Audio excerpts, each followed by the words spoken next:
Nous, le collectif Guadaïdel, on demande pour la plupart à aller prêter main forte au CHU et on ne veut pas de nous. Et je me souviens les paroles de la responsable de l'ARS, pour ne pas la citer, qui nous avait dit que si on ne voulait pas travailler, elle allait faire venir des gens vaccinés de métropole. Alors ça, je n'avais pas trop apprécié. D'accord. Je tiens à le dire. Et donc, oui, la réserve sanitaire est arrivée, mais on avait les personnes ici pour pouvoir prêter main forte au CHU. On n'a pas voulu de nous. Moi, j'ai discuté avec des infirmières en interne qui m'ont dit le fait de prendre des personnes en réserve sanitaire, ça évite d'embaucher du personnel en plus. En fait. Alors, ça nous a coûté bien cher tout ça.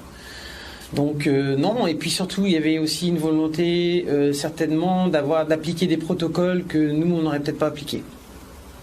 Voilà. Dont le protocole dodo là. Hypnovel et morphine. Oui.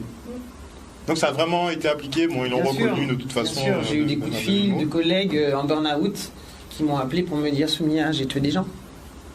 Donc comme moi j'ai des collègues qui m'appellent à minuit pour me dire Soumia, j'ai tué 2 personnes. Et quand je lui pose les bonnes questions, je lui dis mais explique-moi, calme-toi, qu'est-ce qui se passe?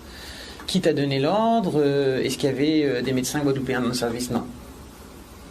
Je trouve que là, voilà, ça devient compliqué. Donc c'est vrai qu'il y a des personnels soignants qui se sont mis en arrêt pendant cette période pour ne pas avoir... Alors ça, je sais pas, mais cette personne-là, oui. Elle a carrément fait un burn-out et puis elle est partie parce qu'elle n'avait pas supporté. D'accord. Le patient en question lui a attrapé le bras, il lui a dit sortez-moi de là et elle savait qu'est-ce qu'elle poussait en fait. C'est-à-dire que quand on pousse de la morphine, qu'il y ait des presseurs respiratoires et de l'hypnovel à quelqu'un qui désature de moins de 75, on sait qu'on ne ramènera pas la personne. Donc quand on en a parlé, il y a des gens qui en ont parlé sur le collectif. Moi j'observe beaucoup mon collectif et je vois les collègues qui répondent c'est un traitement palliatif. Non. Non, hypnovel associé à morphine, c'est pas un traitement palliatif. Je suis infirmière de bloc, je sais que l'hypnovel, à quoi ça sert au bloc.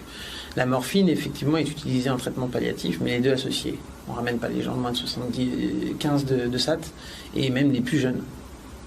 Au mois d'août, quand la crise est arrivée, on ne pouvait plus soigner, traiter les gens à domicile. Il a fallu les orienter vers le CHU parce qu'on manquait de concentrateurs et on n'avait plus de prescription d'ivermectine en ville. Donc on vous a un peu coupé l'herbe sous le pied. En fait. C'est ça. Donc la prise en charge précoce, c'est primordial dans le traitement de cette maladie. Alors on a tous des comorbidités. Voilà. Clairement, on a un très gros taux de comorbidité en Guadeloupe.